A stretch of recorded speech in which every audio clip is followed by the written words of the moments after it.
Okay. మీ సంఘం ఇప్పుడు 42% బీసీలకు రిజర్వేషన్ ప్రకటించాలని జెప్పేసి కాంగ్రెసోళ్ళు, తర్వాత బీసీ సంఘాలు హ్మ్. అందరూ ఫైట్ జేస్తుర్రు. దాంట్లో హ్మ్. భాగస్వామ్యం ఉందా మీ సంఘానికి? తప్పకుండా. 100% ఉంటది. ఆ! 75 ఏండ్ల నుంచి బీసీలు గోసపడ్డరు. అరిగోసపడ్డరు. మోసపోయిర్రు. ఇంకెంత కాలం ఉంటారు? హ్మ్. ఇవాళ బాధాకరమైన విషయం అంటే ఏందంటే ఈడ విషయం ఏందంటే, హ్మ్. బీజేపీ వాళ్ళు కేంద్ర సర్కారు ఇవ్వాలని అంటున్నారు. హ్మ్. రాష్ట్ర ప్రభుత్వము మేము నిరసనలు జేత్తున్నాం, ధర్నాలు జేత్తున్నాం అని జెప్తున్నారు. హ్మ్. బీసీ సంఘాలన్నీ జేస్తున్నారు. హ్మ్. మరెందుకైతలే? అసలు విషయం ఏందనంటే ఇక్కడ ఒక చిన్న లాజిక్ ఉంది. ఆ! ముందుగాల అసలు కేంద్ర ప్రభుత్వము హ్మ్.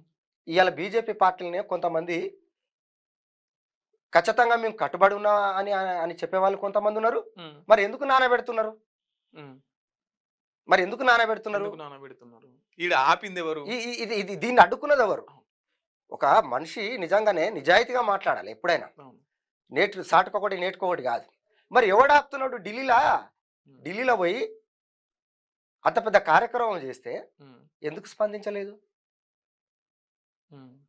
ఇయాల నువ్వు ఏ కార్యక్రమం అయినా గాని పిలవంగానే ఈడకొచ్చి జింకానా గ్రౌండ్‌లో మీటింగ్ పెడతావే. అవును.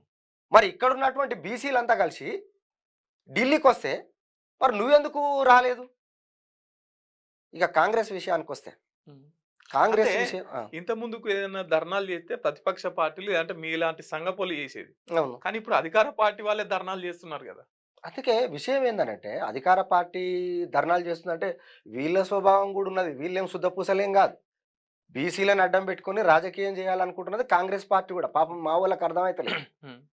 బీసీలను హ్మ్. మొన్న ఏమైంది? 42% ఖచ్చితంగా అమలు పరుస్తాము. మేము ఖచ్చితంగా దీన్ని తీసుకొస్తామని చెప్పిర్రు. హ్మ్. ఇవాళ సర్పంచ్ ఎలక్షన్‌లొచ్చినాయి. హ్మ్. ఏం అమలు పరిచిర్రు?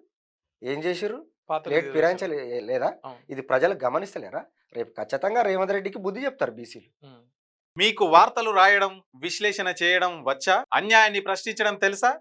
ఇంకెందుకు ఆలస్యం? క్యూ న్యూస్ మిమ్మల్ని ఆహ్వానిస్తుంది. ఉమ్మడి ఆదిలాబాద్, వరంగల్, కరీంనగర్, నిజామాబాద్, ఖమ్మం, మెదక్, రంగారెడ్డి, హైదరాబాద్, మహబూబ్ నగర్ జిల్లాలకు రిపోర్టర్స్ కావాలను సంప్రదించవలసిన ఫోన్ నెంబర్ 8688926084.